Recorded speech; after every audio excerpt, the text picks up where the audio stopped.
All right. Hello, everyone. Welcome to day 9 of November to Remember.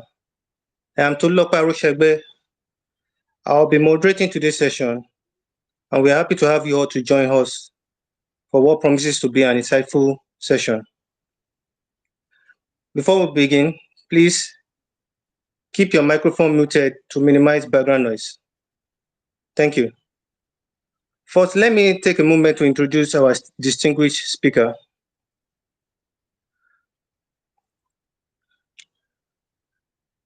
Dr. Ike Uhumuavbi is a distinguished scholar and professional with over 23 years of cross-cultural and multidisciplinary expertise in business law, legal practice, and academia. Currently a senior lecturer at the University of Bolton. Dr. Ike is a postgraduate research knowledge exchange coordinator and principal postgraduate program leader in the School of Law. His leadership encompasses teaching, assessment, research, and supervising across undergraduate, master's, PhD levels with a focus on regulatory compliance and organizational strategy. He is an alumnus of prestigious institutions, including Ohio Northern University, United States, and Lucy Cavendish College at the University of Cambridge, United Kingdom. Dr. Ike is a recipient of multiple scholarships and accolades, such as CALI Excellence for the Future Award. His international engagements include recognition of UNESCO for his contributions to e-transformation, governance, policy, and sustainability. Dr. Ike's research centers on the intersection of emerging technologies, finance, and sustainability. His expertise spans artificial intelligence and law, fintech, cybersecurity, quantum tech law, and governance frameworks. He has collaborated with global organizations and government bodies, including Edo State government and Africa's attorneys, and has successfully mentored several master's and PhD graduates while welcoming new researchers to his supervision. Without further ado, it's my pleasure to introduce our speaker, Dr. Ike, who will be sharing the expertise on AI and academic ethics. Dr. Ike. Yes, thank you very much. Yes, thank you very much, Tolu. I really appreciate your kind words. That was massive introduction. Thank you so much for that. Yes, my name is Ike Uhumuavbi. I am here as a senior lecturer here in the School of Law. I want to thank you so much for this opportunity. First of all, let me appreciate Dr. Celestine Wendy for the opportunity to speak at this prestigious event, November to Remember. And I want to thank you all for taking the time out this evening to join us as we share our experiences on the very subject, artificial intelligence and academic ethics. Yeah, that's just my little profile. I will just keep that down because Tolu has done a great job at introducing me. The goal of today's conversation is really two questions. It's to resolve two questions, but clearly it's important to highlight the goals, to clarify the connections and contradictions between AI, academics, and ethics. Secondly, we seek to situate AI within the context of academic ethics. It is important because there has been a raft of confusion around questions of AI and the import of ethics. The term AI, academic, and ethics are largely significantly distant and unrelated. While the concept represents society's design for advancement, their unique distinction find expression in the application to levels of sociocultural growth and development. I am called upon today to share my reflections on the nature of academics, ethics, and law by drawing unique connections between these disparate concepts to produce deeper insights into their nature and correspondence. This will be achieved by situating AI within the context of academics and its relationship with other aspects.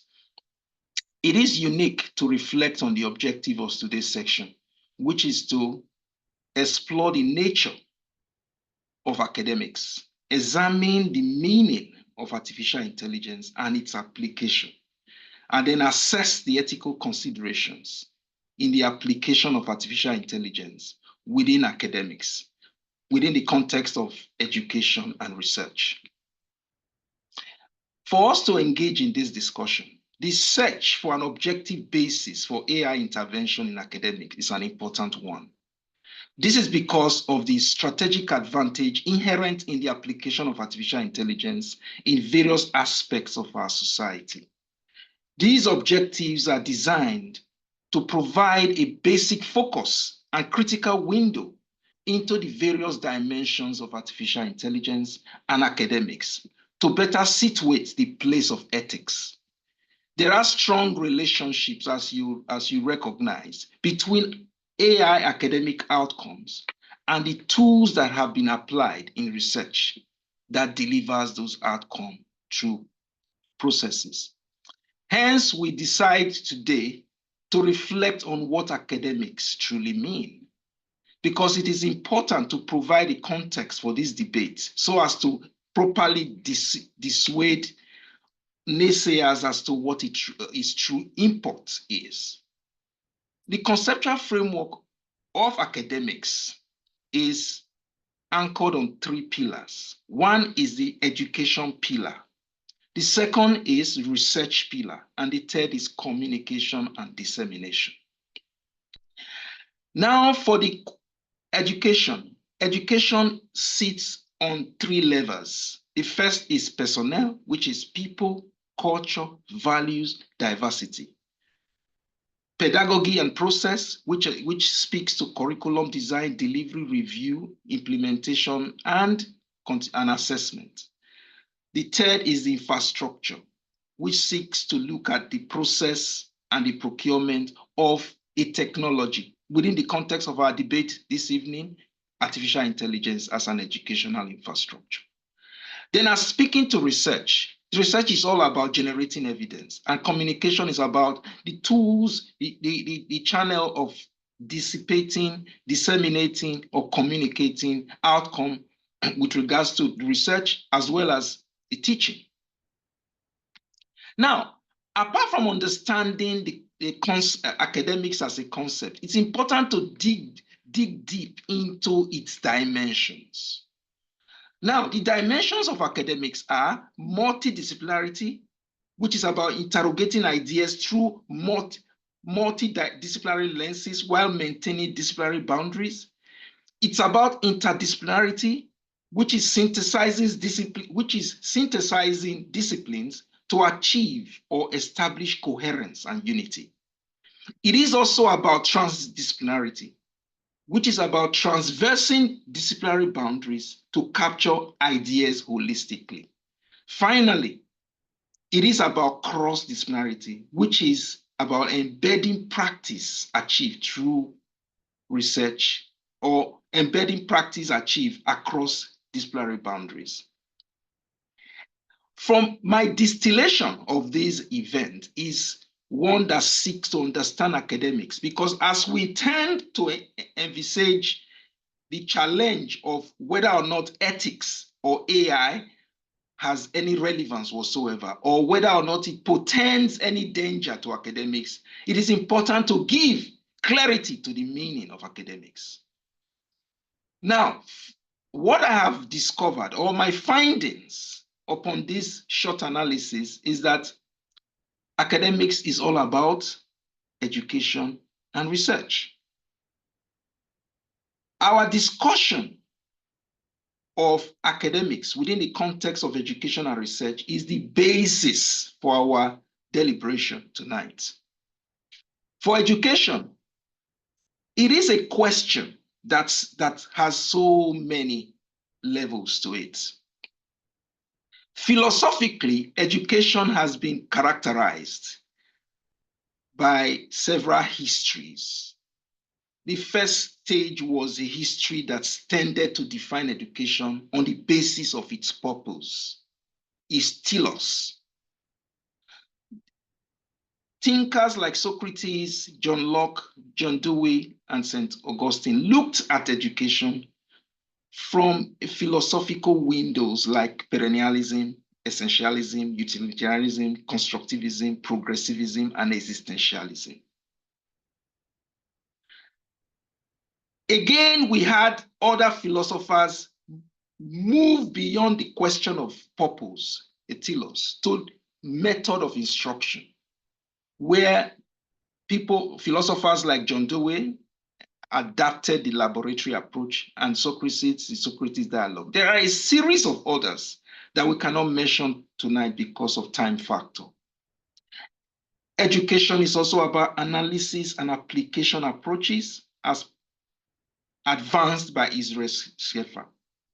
There are thinking along these lines of the basis for education. Without having a critical definition for education, it's important to understand education on the basis of its function across history.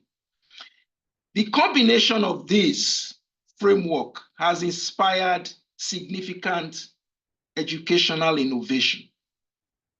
We've seen disruption within the educational system. We've seen all sorts of social science approaches thrown into education to provide context for education.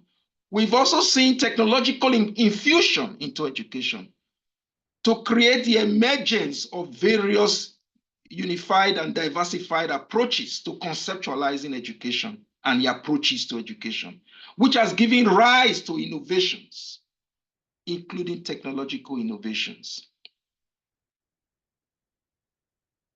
Holon IQ, a company, a platform, and it's a global market intelligence company, projects that the infusion of technology into education, creating ed tech, that market will hit $404 billion by next year due to progress generated in AI, a progress that has been transformed by the splash of innovation within the sector. We also see education not just as a question of innovation or the infusion of technology. It is also about people. It is also about pedagogy. It is also about infrastructure. The basis for this has created a combination of both technology on the one side, advancing the frontiers of education, but also the people providing a base for education to function and generate the right outcome. There is something critical in all of this. Technology seems to permeate not just the process or pedagogy. It also permeates the person or the people, the personnel, the culture, the values. This is where it becomes a thing of interest to us. Because while you see education technology engage education in unique ways, we're seeing some beneficial outcomes. For instance, we have seen the impact of artificial intelligence on education in the area of personalized learning. We've seen it in its capacity to generate improved content. We've seen unique opportunities for better teaching methods and scalability of tutoring and other support. Whilst we celebrate the activities and the actions or the introductions or the inclusions of technology in the educational sector, we also worry that personalized learning at the expense of social connection and peer group learning will risk breeding a divided society. These are some of the questions that we intend to explore tonight. We're also looking at improved content, where reliance is placed on content from AI, Where is the human ingenuity? What happens to the skill that are innate? What happens to our culture of discovery?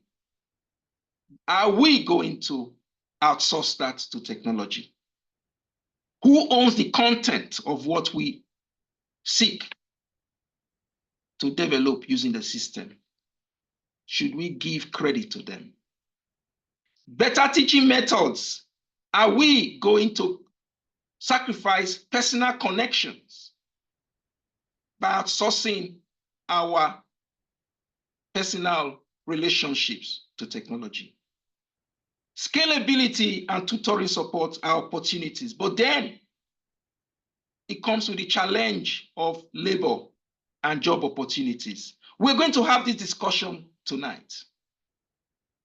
Case studies are bound on questions around technology and its use. Lesson planning, we have Dreambox making significant inroads into AI-enabled lesson planning. We have smart tutors being spearheaded by Jill Watson. Adaptive learning, spearheaded by Newton and Squirrel AI, and adaptive content generation by GoTit. So that research by McKinsey and company show that personalized learning can significantly improve students' performance by up to 30%. A 30% increase in academic achievement and a 60% boost in student engagement. That is the statistics that we have it to support the activities of AI. The activities of AI is enriching experiences and enlightenment. The educational experiences are designed to galvanize culture, cultivate people, build attitudes, and inspire collaboration. It is meant to shape social connection, build humanity, integrate diversity, create access, strengthen social solidarity. In all of this, infrastructure, which is AI, is a king. The infrastructure, which is AI, is disrupting pedagogy and personnel. The infrastructure is defining purpose, methods, and application. So to that extent, you can see the infusion of technology in education and the various outcomes. Now let's look at research. Research derives its word from rechercher, a French word, which means to go about seeking. Research is all about inquiry. It's all about identifying problems. It's all about searching for background information and context. It's all about sourcing relevant materials and evidence. Research in its conventional form is a form of human activity. It is part of and parcel of our culture to engage in acts of inquiry as a way of strengthening our capacity to understand the environment. It also provides a unique opportunity for us to dig deeper into our own understanding of ourselves in relation to the environment or the society in which we belong. Research has the potential to generate new forms of analytical approaches. So as part of research, we find systematic reviews, meta-analysis, quantitative and qualitative studies, case studies, practitioner wisdom, expert opinion, all galvanized by data and evidence. We have seen how this transforms society, how it improves outcome, how it opens up business opportunities, how it increases the value of goods and services, how it has enriched our civilization. Research and education being applied has produced outcomes, which has improved technology-assisted education research, which has improved services in the area of privacy-preserving research, which has improved technology transfer, which has improved or stimulated market-oriented policies and programs. But at the heart of all of this is a question of to what extent the application of education and research has informed all of this. You find that within the context of education, policy priorities are changing, technology development and transfer, the approaches are changing, and the policies are also changing, infused by technologically enabled education and research. We are seeing shifts and turns from tradition to modernity. This shifting dynamics comes with positives and negatives. The goal of our engagement tonight is to understand the traditions, how they've operated, and to take a peep into modernity with a view to understanding the nature of these shifting dynamics. The shifting dynamics is inspired by artificial intelligence. My own definition of artificial intelligence is that it is a decision-making infrastructure. That is what it is. There are several definitions across the globe with regards to artificial intelligence. These definitions capture a combination of views that reflect the various cultural understanding of what artificial intelligence is. It examines or dig deep into the inner recesses of organizations, of societies, as to explore the extent of their technological, economic, political, and social know-how in their understanding of artificial intelligence. To that extent, we've had a series of definitions. A consensus view across definitions reflects artificial intelligence as having a system of or an element of autonomy. It is a machine or human, it's actuated or enabled by machine or human provided data and input. It uses machine learning and or logic and knowledge approaches in its decision making to produce system generated output that are capable of influencing the environment. These are the hallmarks of the definitions. At the heart of artificial intelligence is data. Data is simply the basic unit of information and a representation of our own experiences. These experiences are linked to our environment. So data represents a unit of information that represents our experiences. These experiences that are generated by our interaction with our environment. Data in academics represents or reflect individual experiences. We are saying here that it is a reflection or a representation of the individual experiences of the data subject.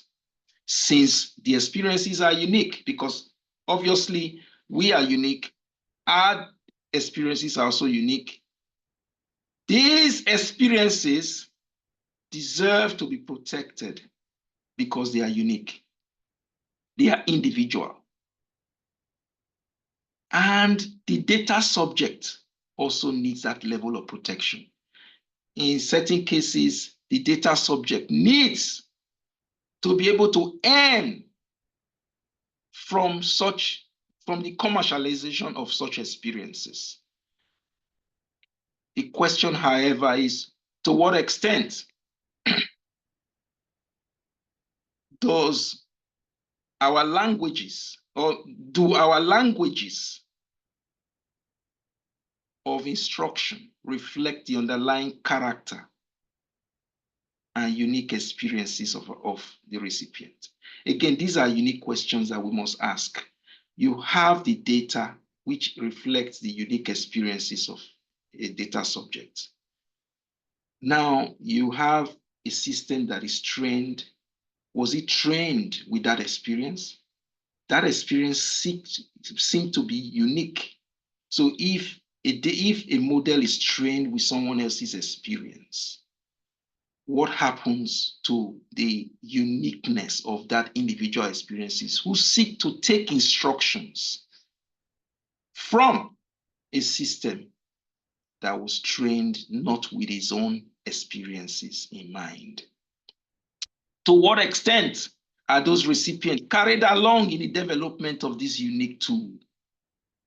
To what extent are the experiences of the participants or the data subjects included in the framing of the language and development of the channel of dissemination? To what extent have they included an inbuilt accountability to ensure that effective alignment between the communication and the content of the communication? These are questions. Data subjects, which in this case are the pupils learning, the students, data subjects should be given the autonomy to decide how data created out of their own experiences is extracted, used, shared, and deployed. Academic body utilizing data also have a responsibility to extract, use, share, and deploy data without causing harm to the data subject. We are saying tonight that the peculiarities of AI, its extensive use, its capacity to fundamentally alter societal structures, make artificial intelligence a distinct product requiring unique ethical approach to safeguard the public, including students in this context. We are looking at AI advancements and its capacity to erode the security within the labor force, especially for knowledge workers. The risk of automation is real. We have AI systems engaged in surveillance. Surveillance systems, especially built into products that are sold for the purpose of education, will seek to capture data from the data subject, sometimes without their knowing, without their consent. There are questions, fundamental questions of human dignity and privacy here, which requires some level of protection. Protection from violation, protection from human rights breaches, and protection from profiteering. We see elements of bias, unfair discrimination, especially where the data subject's unique experiences is not included in the training, in the data used in training the model.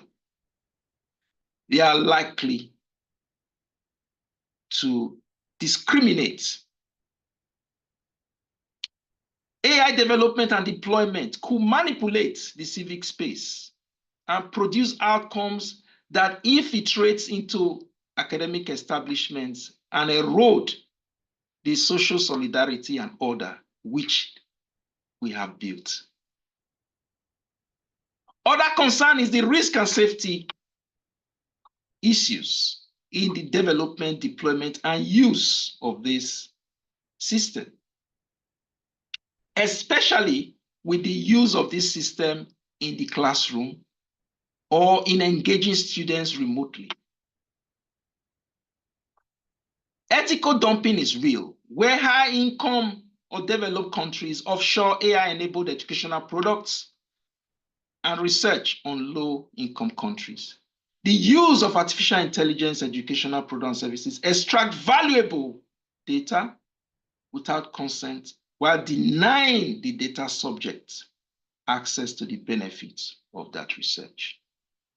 The lack of ethical approval to research, the existence of cultural appropriation and abuse of indigenous knowledge, indigenous people, abuse of information, human and genetic resources, exploiting human, local, and indigenous population for business data is something that must be looked at within the context of ethics. Therefore, low-income countries are marginalized if they are deprived of the benefits that come with such data, especially when they will have to buy those educational products and are not participants in the research that created those, and they have not played a key role in the decision-making process of the development of those tools. There are variations to ethical principle in resolving this question. Whilst the world has been looking for ways in which to identify the unique value systems that would produce the right outcome to protect society in its character and nature, we have also been able to see the variations in these values and the contradictions that exist in them. Variations in the values have produced different forms of ethical principles that sit within the context of protecting society. Therefore, we now saw a green shoot. UNESCO published the ethical framework to guide the use of AI. This ethical framework came with 10 ethical principles: proportionality and do no harm, safety and security, fairness and non-discrimination, sustainability, right to privacy and data protection, human oversight and determination, transparency, explainability, responsibility, accountability, awareness, literacy, multi-stakeholder and adaptive governance and collaboration. These were the principles that were identified by capturing the various discordant views expressed by different segments of society on the question of an ethical approach to AI. Now you find that 193 nations across the globe have adopted these principles.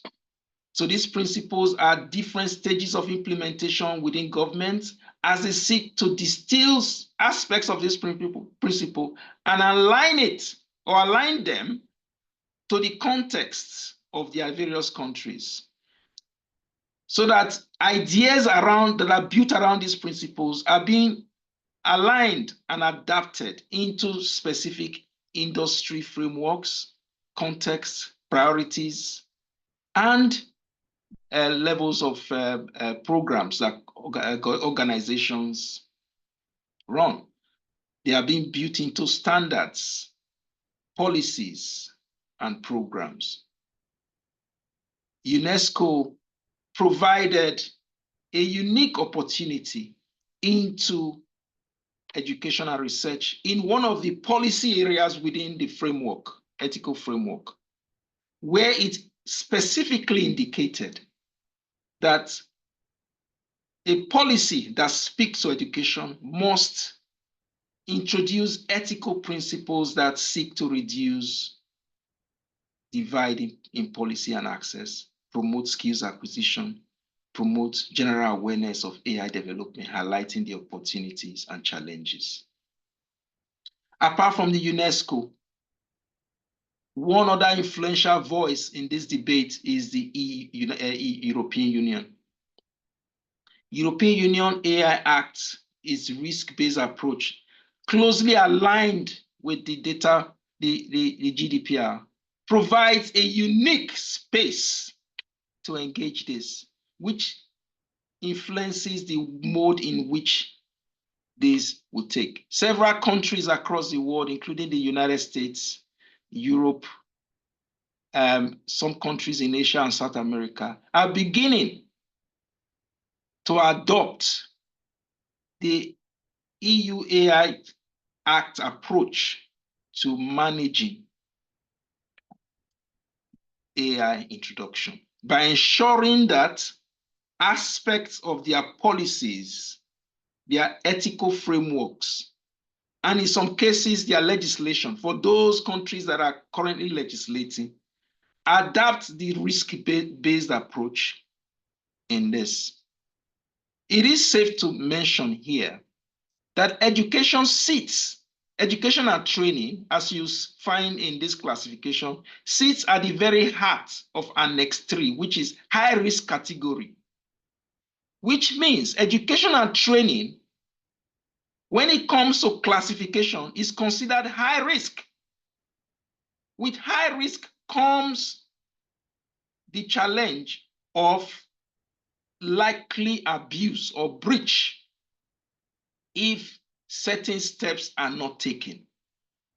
Because biometric information or identification that comes through these tools, the fact that the data, facial data, fingerprints, voice, the attitude, the experiences of the data subject is constantly being gathered at a time when the data subject interacts with the AI-enabled product, educational product. That has implications. Hence, the need to engage in a robust framework across organizations to ensure that data protection is up and alive in the organization's processes, as well as compliance with the AI Act. The UK has also, UK is currently, fiddling with the idea of a legislation on this question. But at this stage, we have a robust set of principles that emphasizes safety, security, and robustness. It looks at transparency, explainability. It looks at fairness, accountability, governance, contestability, and redress. You can see that in all of this, we have coalesced a unanimous set of ethical principles in education and research, which we believe will inform the future. These ethical principles in education include safety.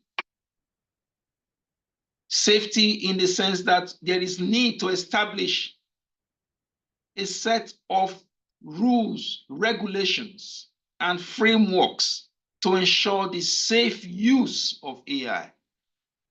Hence, we're looking at conducting impact assessment across the entire spectrum of the organization and across the entire spectrum, life cycle of the AI system to ensure that it is assessed as safe and conforms or complies with the requirements as to safety before it is deployed.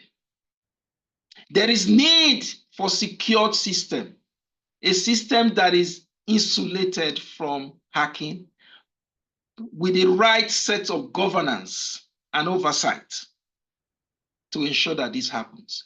Because the data of the data subjects are unique experiences that deserve protection. Therefore, a violation of that would mean that certain individuals will have to answer to the law, because here in the UK, the law, the Data Protection Act, makes it clear that the responsibility of protecting and securing data is in the organization that holds data, which means the organization is duty bound to ensure that systems and processes are in place to secure that data and prevent hacking. Systems around fairness and bias. There are discussions. In fact, this year, there were these discussions around the sensitivity of AI system and the likelihood of bias, the risk of bias. By MIT released a report this year regarding the likelihood of AI systems exhibiting certain bias. It is expected because if a certain swath of the population are not captured, their experiences are not included in the training data sets, the likelihood is that the AI system is unlikely or will not be able to identify those. And as such, it is expected. And because this training data is sourced from the web, views that are expressed widely across the web are picked up and processed. So these inherent biases that are floating out there that are picked up will constantly dilute any authentic information that may be presented. These inherent systems of biases will need forms of scrutiny to ensure that they are constantly being taken out of the system. Then there is need for clarity on the data that was used to train the model. That this is where explainability comes in. So if before procurement, one is informed as to the data that was used to train the model, it is important to prepare for whatever outcome. Having these at the forefront will minimize surprises. Openness in the area of AI is used. You must inform the student that the assessment was done using AI, or that the student is interacting with AI, or the material generated had some AI input in it, proper documentation of what was used, and institutional accountability measures in place to ensure that the system functions effectively. There is also need to enforce lawfulness, which means the student's privacy must be sacrosanct, consent must be obtained when necessary, and then protection of property rights, including intellectual property rights, by ensuring that academic integrity is upheld within the educational system and the protection of this, the entire educational architecture and research architecture from potential abuse. These systems are important to generate the right outcome for us. Now, as part of my findings, I could sense that AI is not meant to replace human involvement in the educational sector, but rather to supplement it. It is meant to augment it. Therefore, systems that must be put in place to ensure that this is what it truly is and nothing else. Data privacy is the ultimate, because maintaining the sanctity of one's own unique experiences is at the hallmark of privacy, and that people who have generated these experiences and those who capture these experiences and reduce them into units must be able to acknowledge those who generated it, so that there's that mutual exchange of economic and commercial benefits from its creation and its deployment. Again, transparency is king.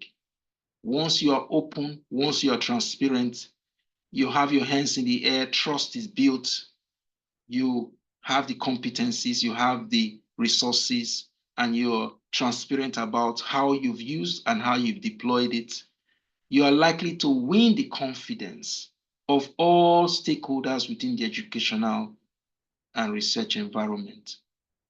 So I want to say that the discussion on an ethical framework for education and research is still on as AI continuously evolve.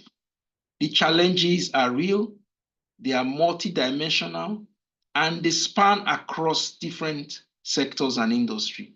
Within the context of education, we see the benefits of education and the importance of research. Exploring the ethical questions will provide a basis for society to utilize the tools that are available to it to maximize benefits for all and minimize losses. So I want to thank you so much for an opportunity to share with you this tonight. I just want to appreciate everyone for the time you spent listening to my conversation tonight. Thank you very much. Thank you very much, sir. Very much. Thank you so much, Dr. Ike, for that insightful presentation. We truly appreciate the time and expertise you've shared with us today. At this point, we'd like to open the floor for any questions. If anyone has a question, please feel free to type or you unmute your mic to ask your question. Anyone?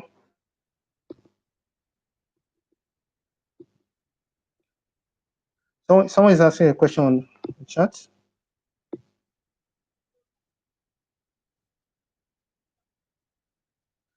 Say, Dr. Ike, can you give us an example of the question regarding the effective alignment between communication and content of information? Okay, thank you very much. So you're asking I should give an example of a question regarding the effective alignment between communication and content of communication and content of the information. You see, within the context of our conversation tonight, I looked at an alignment between communication and the content of that information that is communicated. Now, I spoke to that philosophically, looking at the dangers of misalignment between what you intend to communicate and the content of that communication.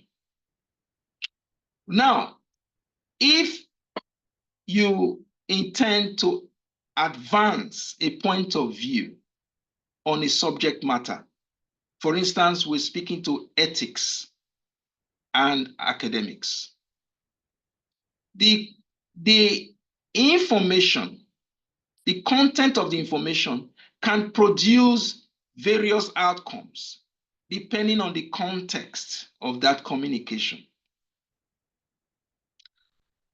Again, the channel of communication can also influence the content of that communication.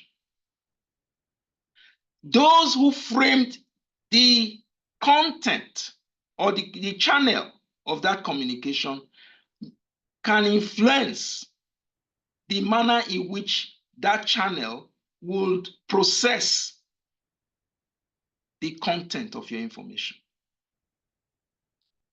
The danger here is when you produce communication or the content of your produce information, but have no control over the channel from which that communication is disseminated, then you have no power to challenge the outcome. AI is a channel of communication. The data subject, through their experiences, creates the information.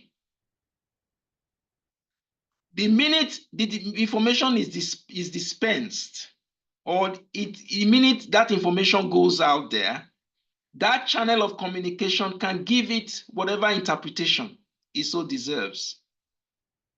The ultimate outcome is your communication.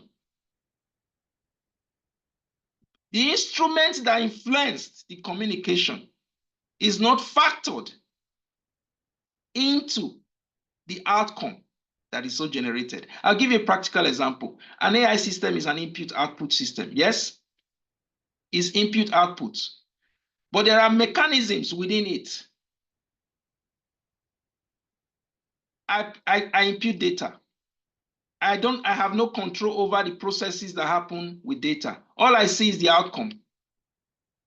And then some set of responsibilities will have to sit here, whether or not I am responsible for the outcome of that information.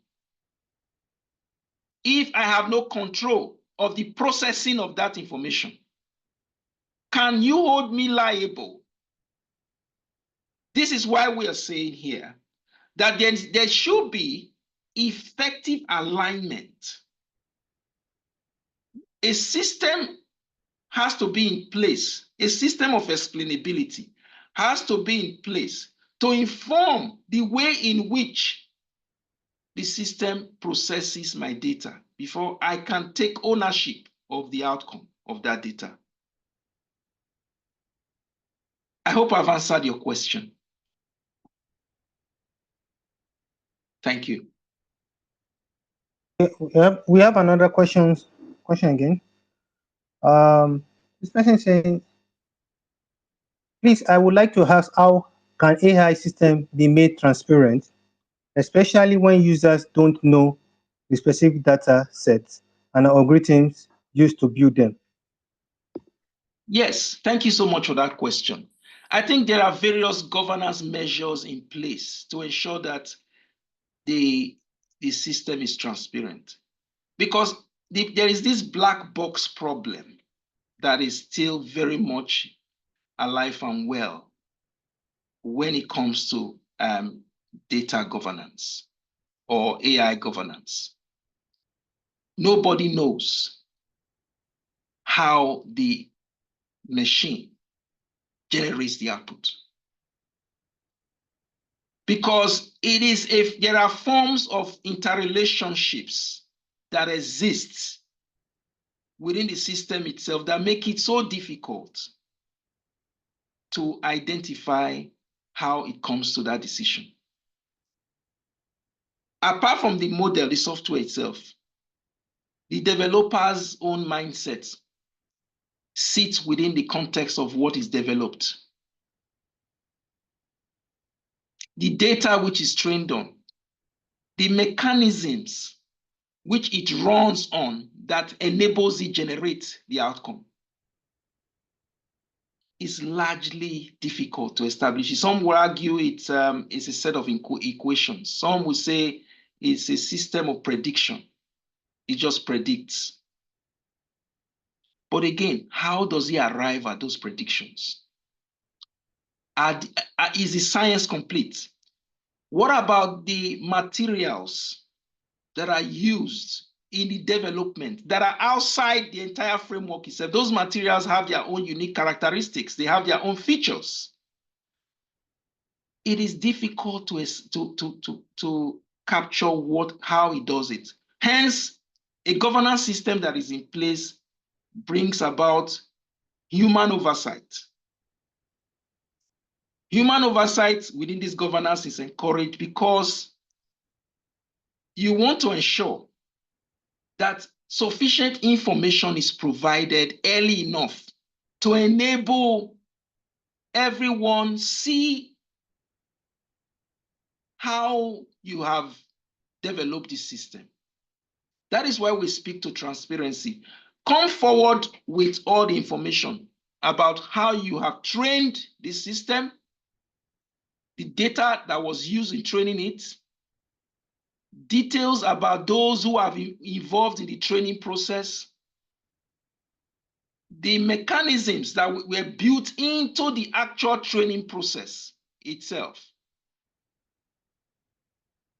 All this information will have to be made available in a systemic fashion to ensure that people can have an idea as to how this was trained. Secondly, once you're interacting with an AI, make it known to us that you have applied AI in decision making. For instance, in the choice of a student to a university or college, when you were scanning through CVs, you had put the student's application through AI, and that AI was the tool that enabled you reach that decision.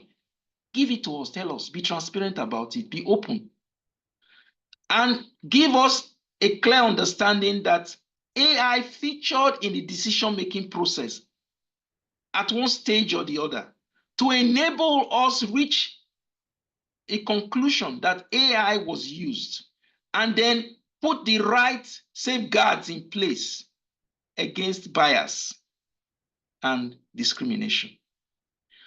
Without being transparent as to how you've constructed this tool, transparent as to how you have used this tool, how you've deployed this tool, and the extent to which you've deployed it in the training, in the decision-making process, then you are not transparent.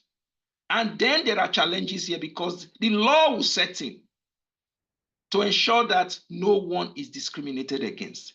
Systems are developed to ensure that there is, once AI is being developed, there is a life cycle check to ensure that from the actual conception to the delivery of the AI product, it is checked, it is risk assessed.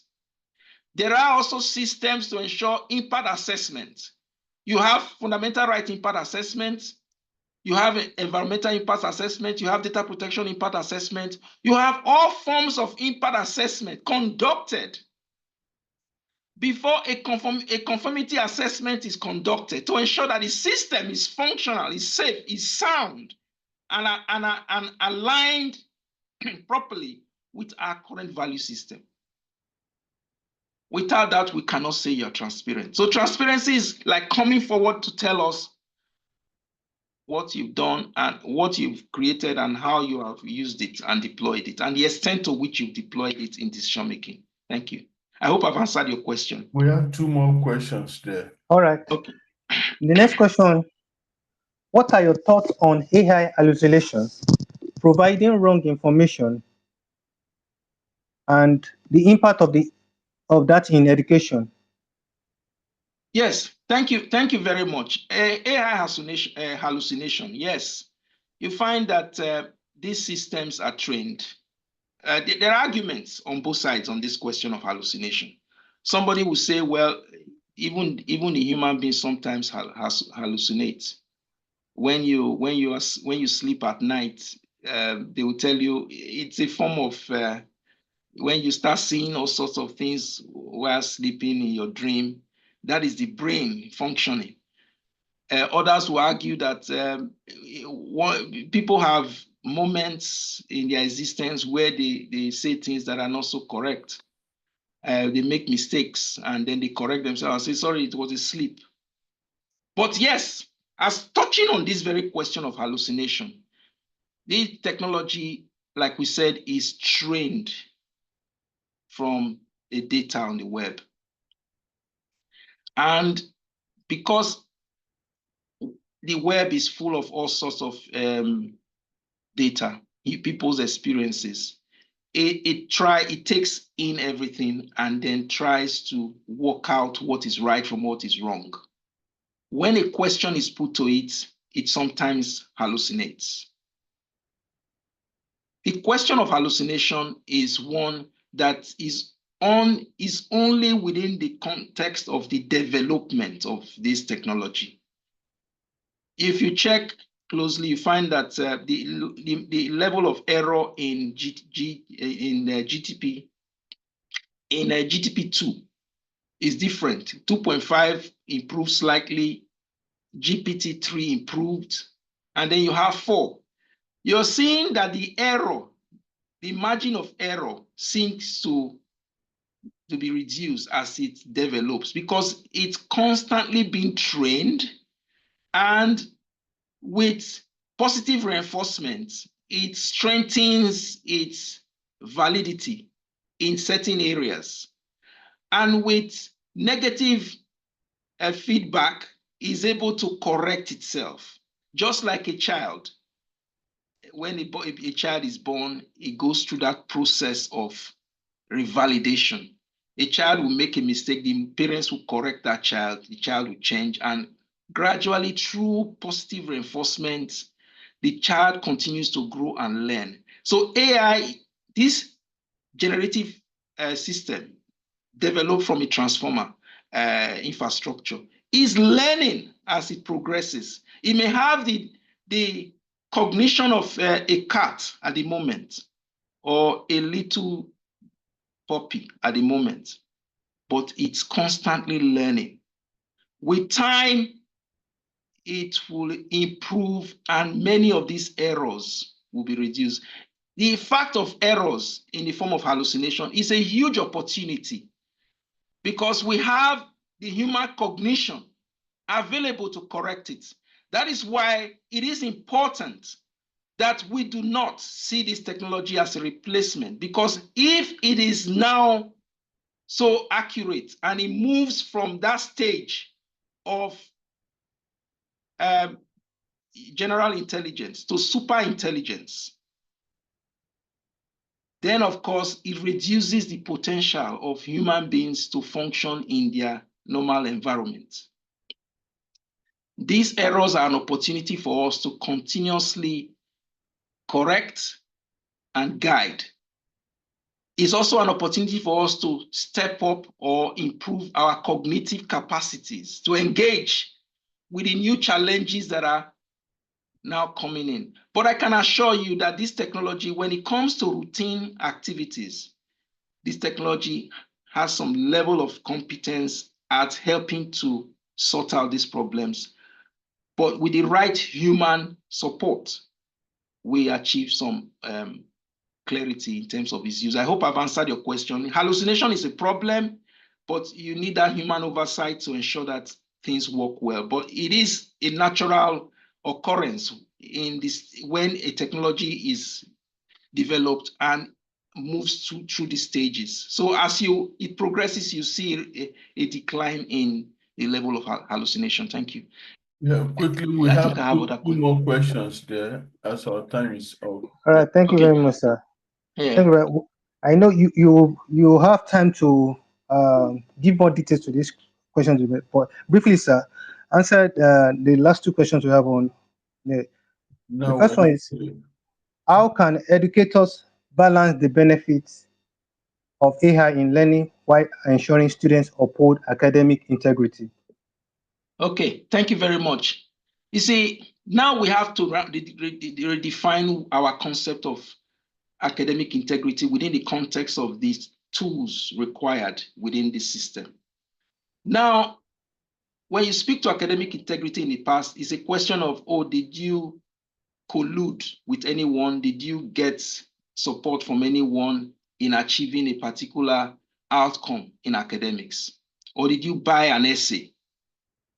These days, people say somebody has used an AI and as such may have colluded with the AI in generating that material. The challenge with this is AI is a skill that is now in demand, which means if you do not have AI as a skill, you're likely to get a job in the job market because even employers now use AI. They use AI in decision making. They use AI in processing documents, sifting through contracts. So if you walk into an organization with a CV and one of the key competencies, your capacity or your AI literacy, and you don't have it, it's a problem. So we need to build AI literacy into our curriculum and our engagement with students. So the question of whether AI or the use of AI is one that speaks to integrity, we must redefine our conception of integrity, academic integrity, to now inform new ways of looking at AI as a tool that could enhance it. For instance, if you've used AI in writing a piece, of course, AI, you can't claim authorship of that piece because you didn't write it, AI wrote it. The only connection to that system is your prompt to ChatGPT. Is that prompt? That prompt does not guarantee authorship. So, but if you have used AI in the process of conceiving the idea and then you reproduce the idea in a way that reflects your own understanding of the idea, but AI enabled your reflection or your cognitive engagement with the subject matter, that is fine. As long as you indicate that AI contributed. But again, it's a question of ratio. You cannot produce a 70% AI, a 60% AI, a 50%, a 40% AI and claim authorship. That is a challenge. So you should be able to balance it, because the level of attribution to AI can reduce the attribution to the individual who have used it. Again, AI can come in different forms. Can come in the form of using AI to check spellings, AI to check the materials used or source for materials online. It has to be a tool that augments the human activity. It should not replace it. That's the goal here. So the idea should be to ensure that your human ingenuity is protected, your human activity, your human cognition is preserved within the educational system. But AI as a skill should come in to help expand and deepen your engagement with the subject matter, but not use it as a writing tool. AI is not a writing tool. We will not encourage AI as a writing tool. We will encourage it as a tool that will help you generate ideas. And then you reduce those ideas into your own by infusing your own ideas into those ideas to deepen and enlarge their focus and tighten and possibly refine it to produce critical insights that are rewarding. That is where AI is a tool. That is why it's developed to augment human efforts. I have a series of questions here. Let me answer. Okay, you seem to agree that the use of AI for personalized learning will bring about social exclusion, but it's evident that it can be helpful for those with learning difficulties. Absolutely. Yes, it can help those with learning difficulties. I agree that those with ADHD will benefit immensely from this. When you look at the entire spectrum of those who are involved in the development of AI, they cater to different specific organizations and bodies and individuals with unique needs, learning needs. Yes, to that extent, I agree with you that it works in that way. The challenge is that these individuals to require constant interaction with others. The fact that they have this learning difficulty does not mean that they should engage with the system just on its own without those forms of interaction with their peers, because that also helps. Because when you engage with AI to the exclusion of the world around you, you become insular. And that insularity also creates challenges. The capacity for peer assessment and reinforcement from your peers, that social connection, bond, that level of interaction is important. Yes, attention deficit is a unique one. But again, even when you engage with AI via a platform, you also once in a while want to move away from it, because you also want to have some time to yourself. You want that fresh air. You don't want to be glued to that system all the time. And again, if you have the system speaking to you, you have these adaptive systems like Serial, interacting with Serial and constantly talking to Serial. The research has it that at some point it begins to feature in a way you interact with others, because you think you are interacting with a machine. When you meet with the public or you meet with an individual, you almost forget that you are not talking to the machine. So we want to create a society of balanced views and balanced interests and individuals understanding the various dynamics that are at play. That is what creates an intelligent being. So yes, it's so useful to enable individuals with certain needs to assess those needs, but it should not be a system that an individual should be exposed to. They should be exposed to other varieties of approaches to learning to create that full-rounded educational system for individuals that require these needs. Now, the question is, do you believe that despite the improvement made in AI's margin of error is yet to evolve artistic and intellectual enough to beneficial accompanying law readers of tomorrow? For law is both an art or a science. Yes, I agree with you that despite its improvement, the margin of error is there. But again, remember that we have different AIs at different stages. AI started with the symbolic, which is the knowledge-based, rule-based AI.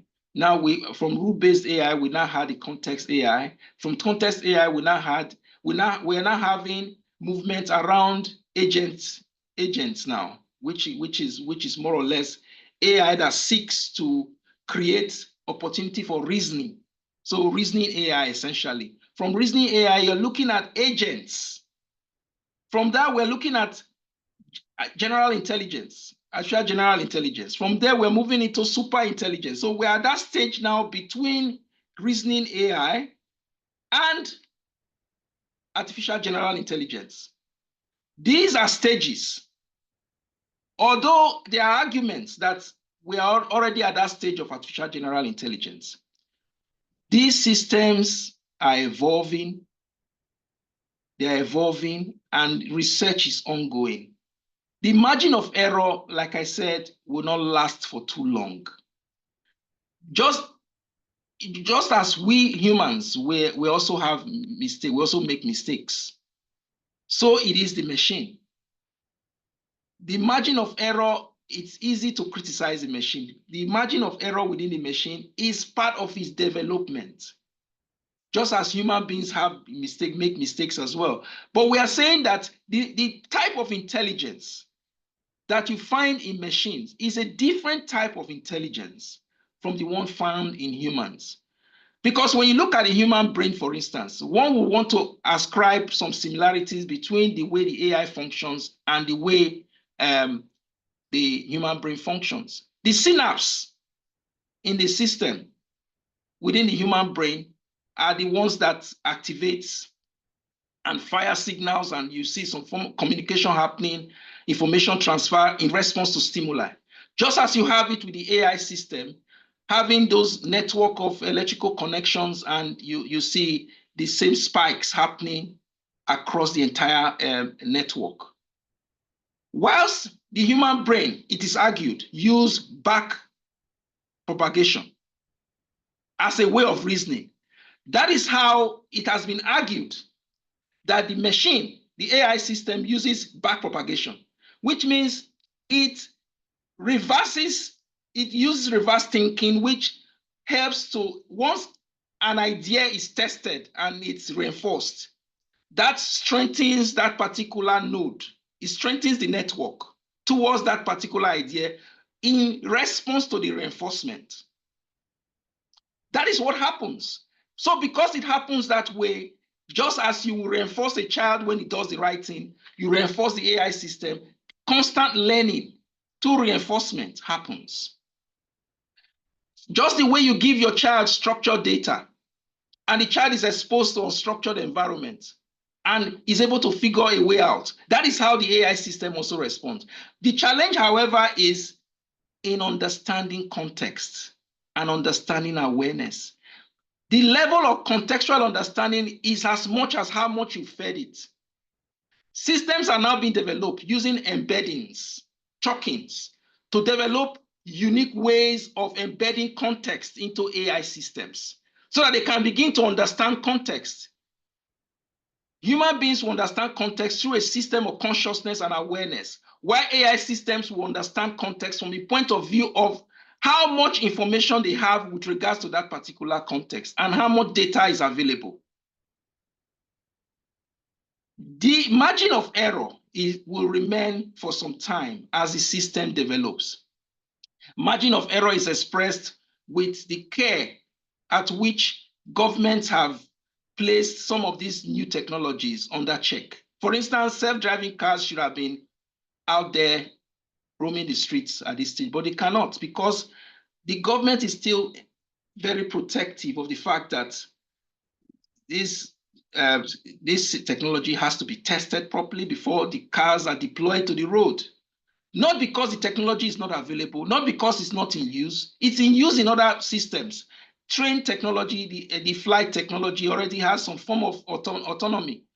But the road technology, the use of AI for driverless cars will require some time because the casualties or the fatalities that could result from its unbridled deployment will create challenges.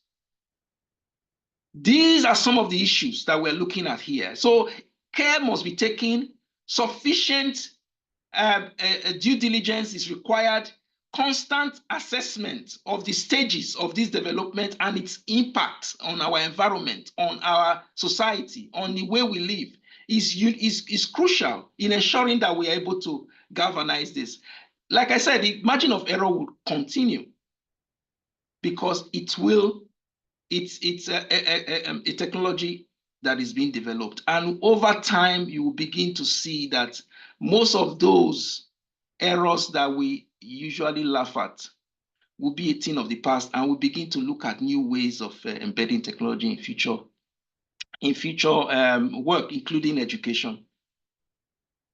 Thank you. Yes. Any more questions? Our time is already up. Tolu, we can't hear you. Thank you so much, sir. Dr. Ike, thank you for accommodating all our questions. We truly appreciate you, sir. I will invite Professor Celeste as he closes today's session, sir. Yes, thank you very much, everyone, for coming. Thank you very much, Dr. Ike. It's exploratory. You know, I keep saying you can't remove love, you know, from AI, especially when you come into ethics and coming into privacy.